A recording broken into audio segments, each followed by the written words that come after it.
الذين آمنوا ولم يلبسوا إيمانهم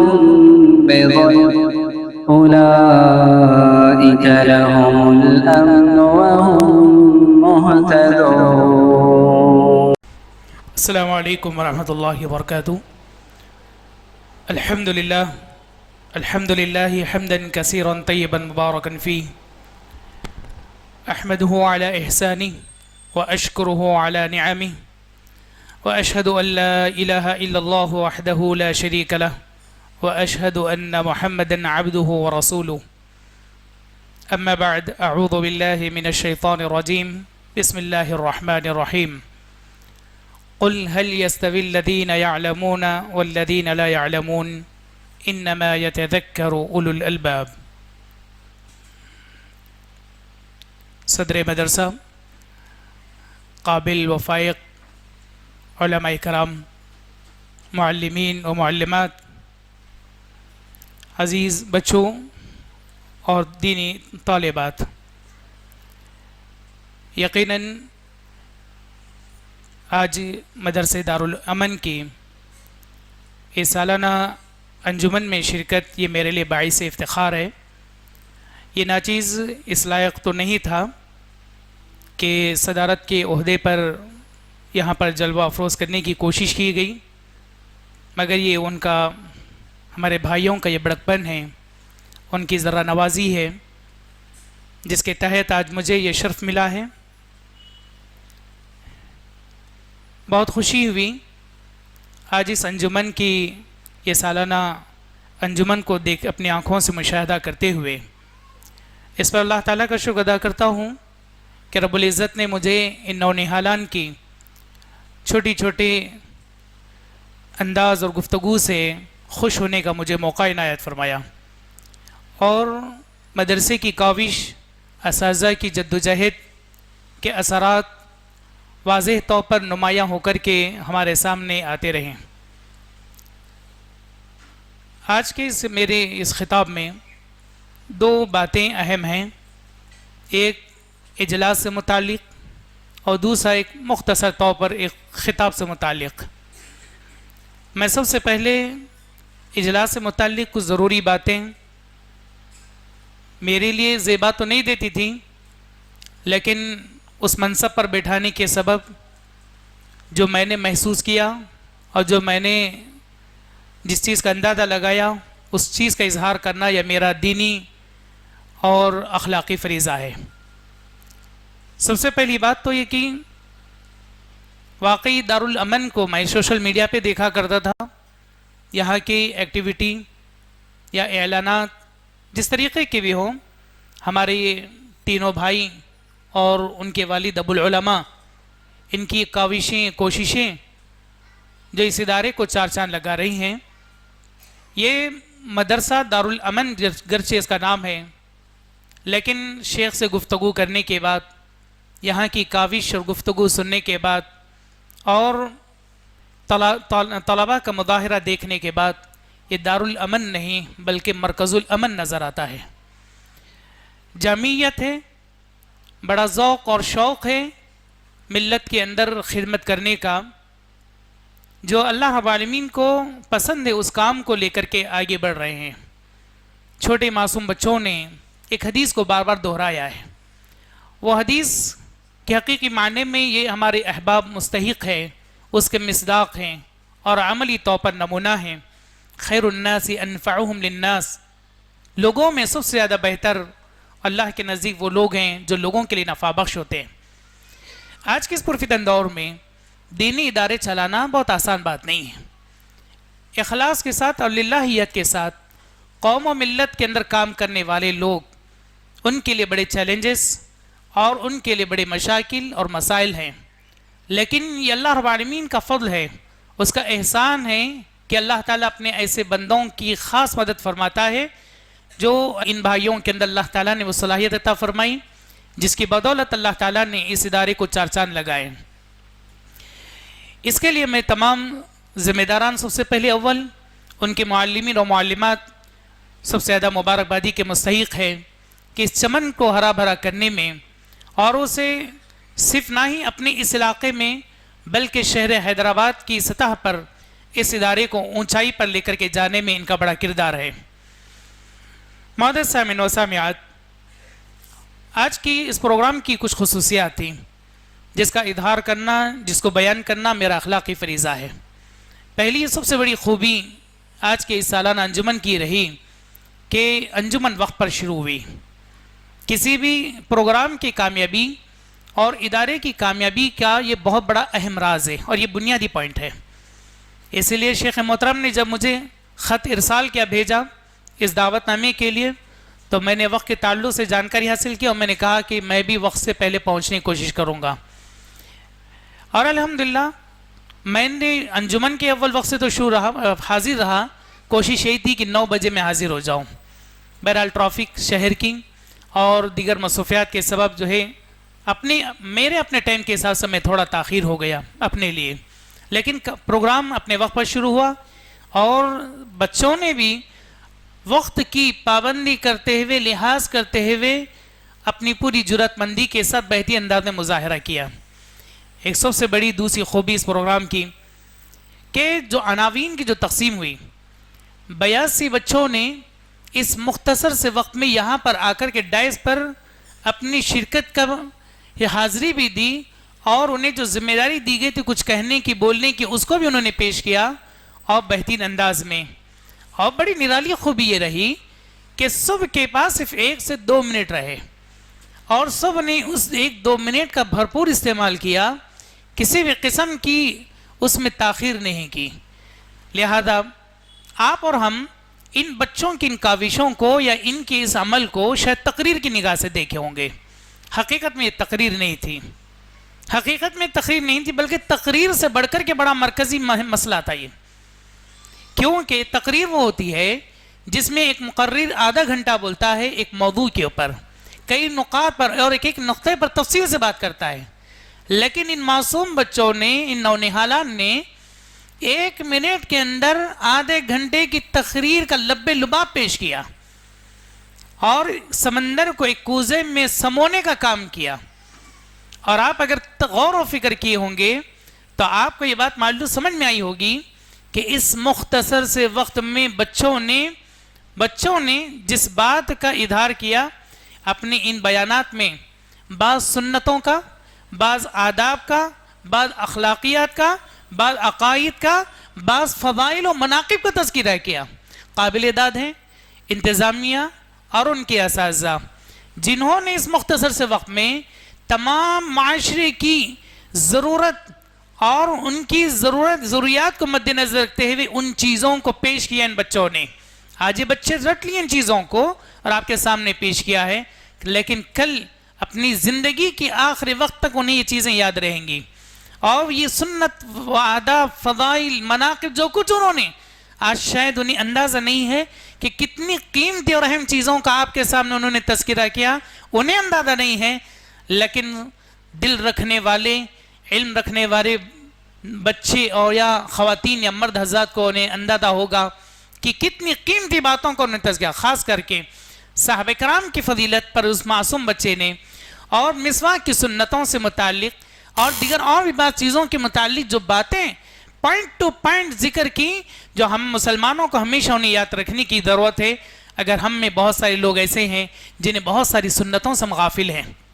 بہت ساری سنتوں سے غافل ہیں، لہذا اس مختصر سے وقت میں ان بچوں نے بہت ساری سنتوں کو جن پر ہم عمل نہیں کرتے ہیں یا جو سنتیں ہمارے ذہنوں کے اندر نہیں ہیں، انہیں اجاگر کر کے ہمیں اس جانب توجہ دلانے کی کوشش کی کہ ہمیں ان چیزوں پر کام کرنا ہے، ان سنتوں پر عمل کرنا ہے، ان چیزوں کو اپنی زندگی میں لاگو کرنا ہے۔ یہ بہت بڑی پوائنٹ کی بات ہے، قابل داد ہے، اس کے لیے اللہ مزید توفیق دے ان بچوں کو، اساتذہ کو۔ تیسری اہم بات، طلباء میں جو جرات اور جو حوصلہ اور جو ہمت جو دیکھی، واقعی لاجواب ہے، لاجواب ہے۔ بچوں کا یہاں آنا اور اتنی ڈھٹائی کے ساتھ، چاہے وہ چھوٹا معصوم بچہ چیخ کر کے سلام کر رہا ہے، وہ بھی قابل دید ہے، قابل دید ہے۔ آدمی اپنے گھر کے اندر کچھ بھی بول لیتا ہے، مارکیٹ میں کچھ بھی بول لیتا ہے، ڈائس پر آ کر کے ایک جملہ بھی کہہ جانا یہ قابل تعریف ہے، یہ ہمت کی بات ہے یہ، لہذا اللہ تعالیٰ مزید توفیق دے۔ اسی طریقے سے اس اجلاس کی ایک خصوصی بات یہ ہے کہ مختصر محدود وقت میں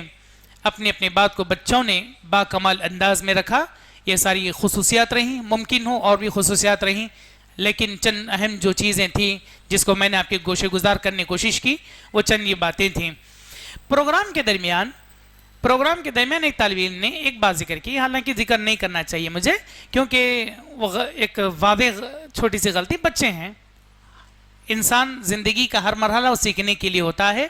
اور اس میں کوئی ڈرنے اور شرمانے کی بات نہیں۔ بچے نے اس حدیث کے حوالے سے ذکر کیا، شیطان جو ہے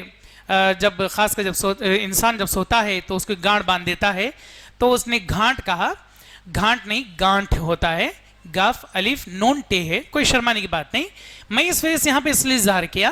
کیونکہ طالب علم نے ہمارے سامنے ذکر کیا، ممکن ہو ان کے ساتھ رہنے والے ساتھی بھی اس لفظ کو اسی طرح کا استعمال نہ کرے، اس وجہ سے میں نے ضروری سمجھا،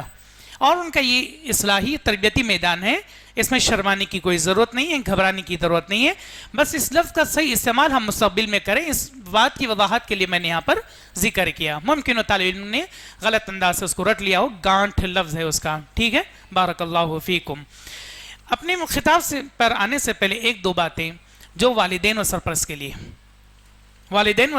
لیے وہ یہ ہے کہ میرے آنکھوں کے سامنے اس مجلس میں میں سمجھتا ہوں یہ سارے کے سارے جو خواتین جو نظر آ رہی ہیں یہ بچوں کے پیرنٹس یعنی والد سرپرست ہیں، مائیں ہیں جو ذمہ دار ہیں اپنے آپ میں۔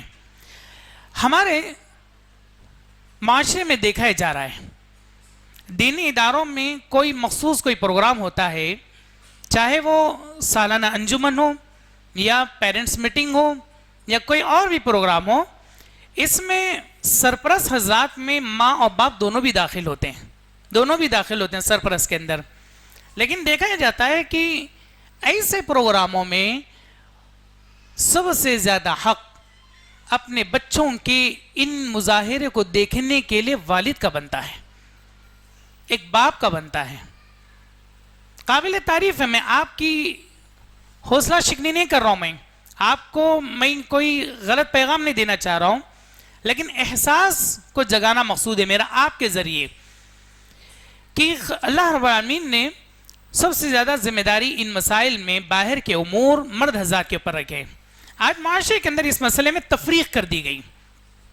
اگر ایک بچے کو کہیں ایڈمیشن دلانا ہوتا ہے اسکول میں کالجز میں تو والد اور ماں، جو آج کے معاشرے میں جو چیز چل رہی وہ میں بتا رہا ہوں، ماں اور والد دونوں ایک ساتھ جاتے ہیں، کالج ہے اسکول ہے وہاں کا جائزہ لینے کے لیے، وہاں کے سلیبس کو دیکھنے کے لیے، وہاں کی کیا حالت ہے پوزیشن دیکھنے کے لیے ایک ساتھ جاتے ہیں، سروے کرتے ہیں، اور جب اطمینان ہوتا ہے اپنے بچے کو ایڈمیشن کے لیے دونوں ایک ساتھ جاتے ہیں۔ دینی اداروں کے اندر جب بات آتی ہے تو مرد حضرات خواتین کو آگے کر دیتے ہیں، ماؤں کو آگے کر دیتے ہیں، انہیں گھروں سے نکلنے پہ مجبور کر دیتے ہیں، اور بھی بہانہ ہی بناتے ہیں ہمارے پاس وقت نہیں ہے، اور مائیں اپنی صبح کی مشغولیات کام کاج ساری چیزیں بیچارے سب کچھ سمیٹ کر کے جلد سے جلد اپنے بچوں کے نونہالوں کو دیکھنے کے لیے، ان کے مظاہروں کو دیکھنے، کوئی اور چیز بھی اس کے لیے وہ حاضر ہو جاتی ہیں، لیکن اس میں چیز کے اندر سب سے زیادہ باپ کی ذمہ داری بنتی ہے، والد کی ذمہ داری بنتی ہے۔ یہ بنیادی کمزوری ہے۔ میں آپ کے ذریعے سے آپ کے گھر کے جو مین اہم جو سرپرست ہیں ان تک میں یہ پیغام پہنچانا چاہتا ہوں کہ آپ اپنے جو حقیقی جو گھر کے سرپرست ہیں ان کو اس بات پر آمادہ کریں کہ آپ کی اخلاق کی ذمہ داری اگر میں جا رہی ہوں تو آپ بھی چلنا ہوگا یا آپ کو بھی شریک ہونا چاہیے۔ لوگ بہانہ بناتے ہیں بھئی میں جاب پر ہوں، میں کام پر ہوں، اس وجہ سے میں شرکت نہیں کر سکتا، اپنی مجبوری بیان کر دیں، لیکن یہی چیز اگر کسی اسکول کے اندر 26 جنوری ہو یا کوئی اینول فنکشنز ہو یا کسی بھی چیز پر ہو، باپ اپنا کام چھوڑ کر کے تھوڑا وقت نکال کر کے ڈیوٹی سے وقت نکال کر کے کہتا ہے میرے بچے کا آج جو ہے بچہ میرا جو پارٹیسپیٹ کر رہا ہے فلاں چیز میں، آج اس کا ڈانس ہے، آج وہ کچھ گانا گانے والا ہے، کچھ ایکٹیویٹی اس کی میں دیکھنے جا رہا ہوں، اس کے لیے آدمی وقت نکالتا ہے۔ لیکن دینی اداروں کے اندر اگر ایسے کوئی پروگرام ہوتے ہیں تو مردوں کے بالمقابل خواتین کی شرکت زیادہ ہوتی ہے، یہ قابل افسوس ہے۔ آ سکتی مائیں، عورتیں بھی شرکت کر سکتی، اس میں مجھے کوئی اعتراض نہیں ہے، لیکن احساس ذمہ داری سب سے زیادہ والد کی اور بحیثیت باپ کی زیادہ ہوتی ہے، بحیثیت باپ کی زیادہ ہوتی ہے۔ اسی لیے مجھے یاد ہے میرے والد گرامی جب ہمیں مدرسے میں ہم نے جب داخلہ دلایا سب سے پہلے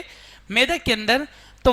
ہمارے والد محترم، جبکہ اس دور میں کافی چیلنجز تھے، سہولیات کم تھی، لیکن میرے والد تعلیمی جائزہ لینے کے لیے پابندی سے ہر مہینہ کہتے تھے 1 سے 5 تاریخ کے درمیان میں آؤں گا، وہ اپنا کاروبار بند کر کے بیٹے سے ملاقات کی غرض سے، اس کی تعلیمی کیفیت رپورٹ لینے کی غرض سے وہ پابندی سے آتے تھے، 60-70 کلومیٹر کا سفر طے کر کے بس کے ذریعے سے، اور آ کر کے ملاقات کر کے تعلیمی جائزہ لے کر کے واپس جایا کرتے تھے۔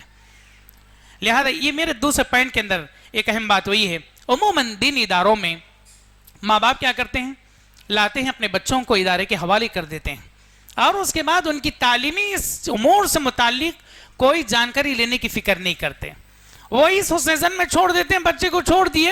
بس ختم، اب یہ بچے کو علامہ فہامہ بنا کر کے چھوڑ دیں گے، انشاءاللہ حسن ظن پر ادارے کی ذمہ دار اتریں گے۔ لیکن ماں باپ کی بھی اخلاقی ذمہ داری ہوتی ہے کہ جب ہم اپنے بچوں کو وہاں چھوڑیں، ان کی تعلیم کا جائزہ لیں، کیا پڑھ رہے ہیں، کیسے پڑھ رہے ہیں، کم سے کم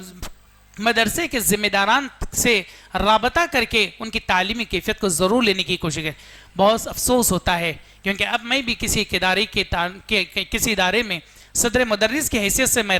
وقت یعنی ایک اس پوزیشن پر ہوں، بس بڑے عجیب معاملات ہیں، والدین بہت سارے معاملات میں دو رویے، اسکول اور کالجز کے معاملے میں ماں باپ کا روپ الگ ہے اور دینی اداروں کے تعلق سے ان کا رویہ بالکل الگ ہے۔ بعد ماں باپ کا معاملہ اتنا عجیب نظر آتا ہے، اپنے بچے کے ایڈمیشن کے وقت میں لا کر کے، مثال کے طور بڑا بھائی مدرسے میں پڑھ رہا ہے، چھوٹے بھائی کو ساتھ میں لا کر کے چھوڑ دیتے ہیں سال کے شروع میں، مول صاحب کو بولو ایڈمیشن لے لو، مول صاحب کو ایڈمیشن لے لو، اتنا آسان، اتنا سستا ہے یہ۔ واللہ اگر اس دینی اداروں کے اندر خدمت کرنے والوں کے محنت کو اگر آپ دیکھ لیں گے، یقین نہیں آتا آپ کو کہ ان کی محنتیں ان عصری اداروں سے زیادہ کہ ان کی محنت ہوتی ہے، کیونکہ یہ وہ لقمے ان بچوں کے منہ میں اتارتے ہیں جو وہ ہضم نہیں کرنا چاہتے، ہضم کرنے سے بھاگتے ہیں، ہضم کرنے سے بھاگتے ہیں، انہیں ہونٹ ٹھوسنا پڑتا ہے، نیوالے بنا کر کے ڈالنا پڑتا ہے۔ جیسے ایک ماں اپنے بچے کو جو چھوٹا سا جب ہوتا ہے، اپنے ماں اپنے ہاتھ سے بچے کو نیوالا ڈالتی ہے، بچہ نہیں کھاتا کیا کرتی ہے ماں؟ اسے مارتی ہے، سزا دیتی ہے، جب تک وہ گلے سے نیچے نہیں اتار لے اس کے پیچھے لگی رہتی ہے، حالانکہ اولاد اس کی ہے، لیکن مارتے اسے تکلیف بھی ہوتی ہے، لیکن اگر وہ نیوالا اگر کھانا نہیں کھایا تو بچہ بیمار ہوگا اور وہ مستقبل میں کمزور ہوگا، اس کی اس فکر کی وجہ سے وہ اسے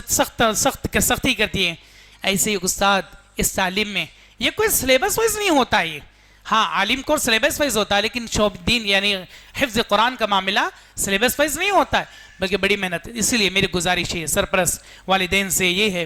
کہ تعلیم کے معاملے میں، جیسے کہ ابھی مجھ سے پہلے مدرسے کے ذمہ دار اور استاذ بھی جو بحیثیت ذمہ دار ہونے کے ناطے انہوں نے اسی دکھ کا اظہار کیا ہے کہ بچوں کی ڈائری جو بھی ہے دیکھنے کی آپ ضرور دیکھیں، کیونکہ یہ تعلیم ایسی ہے جتنی محنت آدھی استاد کی ہے تو آدھی والدین کی بھی ہے،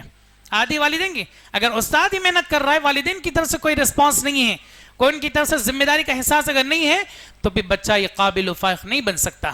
اس کے لیے آپ کو قربانی دینی ہوگی، وقت کی قربانی، مال کی قربانی، جذبات کی قربانی، ہر طریقے کی قربانی دینی ہوگی۔ یہ دو چند باتیں گزارشات کے طور پر تھی میری، اگر برا لگے تو معاف کرنا، لیکن یہ حق بجانب تھی اور ضرور ان باتوں کا اظہار کرنا میرے حق میں۔ ایک آخری بات جو خطاب کے دائرے سے چلتے ہوئے میں دو چار باتیں کہہ کے اپنی بات کو سمیٹ لوں گا انشاءاللہ۔ معزز سامعین سامعات، اللہ تعالیٰ نے قرآن مجید میں اس تعلق سے فرمایا، تعلیم کے تعلق سے، قُلْ هَلْ يَسْتَوِي الَّذِينَ يَعْلَمُونَ وَالَّذِينَ لَا يَعْلَمُونَ، اے نبی صلی اللہ علیہ وسلم لوگوں سے کہہ دیجئے جاننے والے اور نہ جاننے والے برابر نہیں ہو سکتے۔ علم ایک ایسا چراغ ہے، ایک ایسا چراغ ہے جو اس کے نیچے آیا وہ کامیاب ہوا، ایک ایسا زیور ہے جس نے اسے اپنایا وہ زندگی کی منزلوں کو بآسانی طے کرتے ہوئے خود اپنے ذات کے لیے، لوگوں کے لیے نفع بخش بنا۔ یاد رکھیں پیارے بچوں، یہ معاملہ میری بات آپ سے زیادہ ہے، میں زیادہ آپ سے مخاطب ہوں۔ تعلیم ہر ہمیشہ ضروری ہے۔ آپ کی یہ عمر پڑھنے کی ہے، پڑھنے لکھنے کی ہے، سیکھنے کی ہے، آگے بڑھنے کی ہے۔ یہ عمر نہ آپ کی کمانے کی ہے، نہ آپ کی یہ عمر کسی اور چیز میں سوچنے اور فکر کرنے کی ہے۔ اور یہ آپ کی لائف، یہ آپ کا یہ جو مومنٹ ہے، یہ وقت ہے، اس کو جیسے انگلش میں کہا جاتا ہے اسٹوڈنٹ لائف، گولڈن لائف، کہ طالب علم کا دور یہ گولڈن دور ہوتا ہے، خوبصورت دور۔ آج ہم آپ کو جب دیکھتے ہیں تو ہم بھی دل میں یہ رشک آتا ہے کاش وہ دور ہمارا لوٹ آئے یا لوٹ آتا، یا ہم اس دور سے نہیں نکلے ہوتے، اس دور سے نہیں نکلے ہوتے۔ یقین جانیے یہ بہت پیارا دور ہے۔ ہاں یہ الگ بات ہے کہ اس علم کے حصول کے لیے آپ کو صرف قربانی دینی ہے، وہ یہ ہے کہ وقت کی قربانی، اور اپنے ماں باپ کو جو ٹیمپروری جو آپ گھر سے دور ہو کر کے جو پڑھ رہے ہیں، اب یہاں فل ڈے ہے، صرف آپ رات میں یہاں نہیں رہتے ہیں، ہاسٹل نہیں ہے، بلکہ ڈے اسکالر کے طور پر پڑھ رہے ہیں، تو یہ آپ کے لیے بہت بڑی نعمت ہے۔ ہمارے زمانے کے اندر ایسا نظام نہیں تھا، ہونا تو سیدھے سیدھے ہاسٹل چلے جاؤ اور جا کر کے جو ماں باپ سے، بہن بھائیوں سے، گھر سے دور رہ کر کے علم حاصل کرو، اور وہ تنہائیاں، وہ اکیلا پن، وہ گھر کی دوری، وہ آنسو آپ کو بہانے کا موقع نہیں مل رہا ہے۔ اللہ کا شکر ادا کیجئے، آج ایک نیا ماحول، ایک نیا سسٹم، ایک نیا طریقہ آپ کے زمانے میں لانچ ہوا، یا کہہ لیجئے یہ رائج ہوا، الحمدللہ یہ کامیاب بھی ہے۔ بہرحال تعلیم آپ کا زیور ہے، اس سے آپ ہرگز نہ بھاگے۔ شیطان تعلیم سے دور کرنا چاہتا ہے۔ پیارے بچوں، تعلیم کی اہمیت کو اگر سمجھنا ہے، تعلیم کی اہمیت کو اگر آپ کو سمجھنا ہے، جاننا ہے، ایک بات یاد رکھیے، اللہ رب العالمین نے قرآن میں، اللہ کے رسول صلی اللہ علیہ وسلم نے فرمایا، کتا ایک جانور ہے نا؟ کتا ایک جانور ہے، نہیں ہے؟ اچھا یا برا ہے؟ جی برا ہے، یعنی جانور ہونے کی حیثیت سے، جانور ہونے کی حیثیت سے، اس کی صفات کی حساب سے برا ہے۔ کہا گیا کہ اگر کتا، اگر کوئی مسلمان، خاص کر مسلمان، بلا کسی سبب کے، اپنی خواہش سے، اپنی مرضی سے پالتا ہے، بلا ضرورت کے، تو ایسی صورت میں گناہ ہے۔ صرف گناہ ہی نہیں ہے، بلکہ اس کی نیکیوں میں سے اس کی نیکیاں ختم کر دی جاتی ہیں، کاٹ دی جاتی ہیں، نیکیاں ختم کر دی جاتی ہیں۔ لیکن اسی کتے کے تعلق سے کہا گیا کہ قرآن مجید کے اندر اللہ تعالیٰ نے ذکر بھی کیا اس تعلق سے، اگر کتے کو شکار کرنے کا اگر سلیقہ اور ادب اسے سکھا گیا، اسے فن سکھائے گا اس کتے کو، جیسے ہم جانتے ہیں، آپ بہت سارے فن سکھائے جاتے ہیں کتے کو، اور بہت سارے کام بھی کرتا ہے وہ سیکیورٹیوں کے اندر، فورس کے اندر، پولیس کے اندر، اور بہت ساری چیزوں کے اندر کتے سے ہیلپ لی جاتی ہے۔ تو اگر اسے علم سکھایا گیا شاید شکار کا یا دوسرے فنون کا، تو خاص کر شکار کے بارے میں اللہ تعالیٰ نے کہا کہ اگر وہ کتا جسے شکار کا طریقہ سکھائے گا، اگر وہ شکار کر کے کوئی جانور یا کوئی پرندہ جو حلال ہے، اگر اس کو ہم شکار کے لیے بھیجتے ہیں اور وہ پکڑ کر کے لاتا ہے شکار کر کے، تو اور اس کے بعد اگر وہ شکار کر کے لاتا ہے تو وہ چیز جو شکار کی گئی ہوئی چیز وہ ہمارے لیے حلال ہے، وہ چیز ہمارے لیے حلال ہے۔ بلا سبب پالنا گناہ ہے، لیکن اگر وہی کتے کا مقام اس وجہ سے بڑھ جا رہا ہے شکار کے معاملے، کیونکہ اسے علم سکھایا گیا، اسے شکار کا طریقہ سکھایا گیا، اس کا مقام بڑھ گیا۔ اہل علم نے اس سے استدلال کرتے ہوئے کہا کہ ایک آدمی جو انسان جسے علم کے زیور سے آراستہ ہونا ہے، اور اگر علم سے بے بہرا ہو جائے، دور ہو جائے، تو پھر اس کی ویلیو کیا ہوگی معاشرے میں؟ کچھ نہیں ہوگی، کچھ نہیں ہوگی۔ اسی لیے اللہ تعالیٰ نے یہ پیغام دیتے فرمایا، جاننے والے نہ جاننے والے دونوں برابر نہیں ہو سکتے، دونوں برابر ہیں۔ ان میں ایک بڑی اہم بات علم کے بارے میں، آپ اس علم سے جڑے ہوئے ہیں جو شرف والا علم ہے، جو معزز والا علم ہے، جو بہترین علم ہے، جس کے بارے میں اللہ کے رسول نے فرمایا، خیرکم من تعلم القرآن وعلمہ، تم میں سے بہترین شخص وہ ہے جو لوگوں کو قرآن کا علم سیکھے اور لوگوں کو سکھائے، سیکھے اور سکھائے۔ اس سلسلے میں ایک آخری بات کہی کہ اپنی بات کو ختم کرتا ہوں میں، وہ یہ ہے کہ آدمی اس علم کے شرف کو جاننے کے لیے، ماں باپ کرتے کیا ہیں؟ اپنے اولاد کے ساتھ بھید بھاؤ کرتے ہیں، اپنی اولاد کے ساتھ بھید بھاؤ کرتے ہیں۔ وہ کس طریقے سے کرتے ہیں؟ جو بچہ پڑھنا نہیں جانتا، اسکول نہیں جا رہا، ستا رہا ہے، ایسے بچے کو لا کر کے مدرسے میں ڈال دیتے ہیں، اور بہت سارے بچے الحمدللہ کامیاب ہو جاتے ہیں، اور بہت سارے بعض بچے جو ہے اس میں بھی ناکام ہو جاتے ہیں، اللہ کی توفیق کی، وہاں پر اللہ کی مرضی کی، اس کی توفیق کی بات ہے۔ لیکن یہاں بھید بھاؤ ہوتا ہے۔ اللہ کے رسول صلی اللہ علیہ وسلم کے سامنے ایک آپ کی حیات مبارکہ میں ایک واقعہ پیش آیا۔ دو بھائی تھے، دو بھائی آپس میں مل کر کے ایک تجارت قائم کیے، بزنس قائم کیے، لیکن ان میں سے ایک بھائی تجارت کے اندر اتنا وقت نہیں دیتا تھا، بلکہ نبی صلی اللہ علیہ وسلم کے ساتھ اپنا وقت گزارتا تھا، آپ کی مجلس میں جانا، آپ سے ملاقات کرنا، آپ سے دین سیکھنا اور اس دین کا شوق اور شغف پیدا کرنا، یہ اس کی بات ہوتی تھی۔ تجارت میں، بزنس میں ٹائم کم دیتا تھا، جبکہ دوسرا بھائی پورا اس کا دماغ ٹائم جو ہے عبادات کے ساتھ ساتھ اللہ کے رسول صلی اللہ علیہ وسلم کے پاس نہیں بلکہ عبادت بزنس میں زیادہ ٹائم گزرتا تھا۔ چنانچہ وہ ایک دن سوچا بھائی میرا بھائی، میں تو بزنس کر رہا ہوں، وہ وقت نہیں جا رہا، میں اکیلا وقت دے رہا ہوں، آپ ہی جو ہے پروفٹ اس کو بھی جا رہا، میں بھی لے رہا ہوں۔ لہذا نبی صلی اللہ علیہ وسلم کی خدمت میں شکایت لے کر کے حاضر ہوئے، کہا کہ اللہ کے رسول، میرا بھائی اور میں دونوں بزنس قائم کیے، لیکن میں پورا وقت دیتا ہوں بزنس کے، میرا بھائی نہیں دیتا، آپ کے پاس وقت گزارتا ہے، یہ دین سیکھنے کے لیے آپ کے پاس آتا ہے۔ اللہ کے رسول صلی اللہ علیہ وسلم نے فرمایا، اے میرے صحابی سنو، اگر تمہارا بھائی اگر میرے پاس آ کر کے وقت دے رہا ہے، دین سیکھ رہا ہے، اللہ تعالیٰ اسی وقت کی برکت سے، اس کے یہاں پر آنے کی برکت کے سبب اللہ تمہیں رزق کے اندر برکت دے رہا ہے، اللہ تمہارے رزق میں برکت دے رہا ہے۔ اس لیے آج ہمارے پاس جو فکر ہے کہ یہ ہمارے ذہن و دماغ میں جو خیال ہے کہ بچے مدارس کو جا کر کے کمزور ہو جائیں گے، آگے چل کر کے کیا کریں گے، یہ کیا کمائیں گے، نہیں،